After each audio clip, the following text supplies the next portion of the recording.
Hey everyone, welcome back to the Fantasy Pros YouTube channel. I'm Bobby Sylvester, and today I've got my top 5 fantasy baseball prospects of 2019.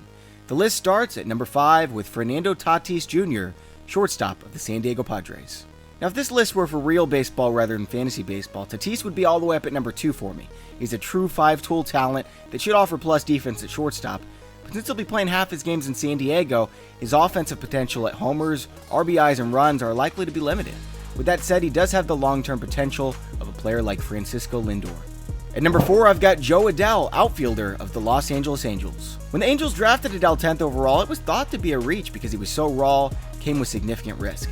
The gamble seems to have paid off, however, as Adel's blossomed into a future superstar. If this teenager continues to progress, we could see him turn into another Carlos Beltran. At number 3, we've got the only pitcher on the list. It's Forrest Whitley of the Houston Astros. Now, some have Kyle Tucker as the organization's top prospect, but to me, it's Whitley, who's also the top pitching prospect in baseball now that Walker Buehler graduated to the bigs.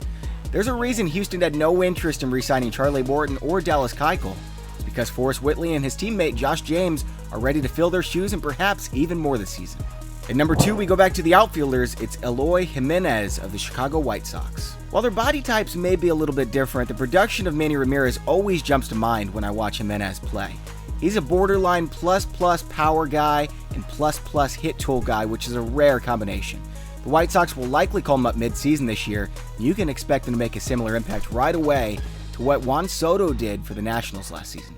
At number 1, we've got Vladimir Guerrero Jr., third baseman of the Toronto Blue Jays. Now, I know the temptation when you hear about these kids is to just throw cold water on the hype, but in Vlad's case, I promise you the hype has not gone far enough yet. When you compare him to the best prospects over the last 30 years, from Ken Griffey Jr. and A-Rod to Bryce Harper and Mike Trout, Vlad's numbers trump them all at similar ages against similar competition. To put it plainly, his closest comps are Miguel Cabrera and Albert Pujols, and that is by no means an exaggeration. The kid is amazing. Alright guys, that's all for this video. Make sure to hit the subscribe button so you don't miss any future videos. Thanks for watching, and enjoy your baseball.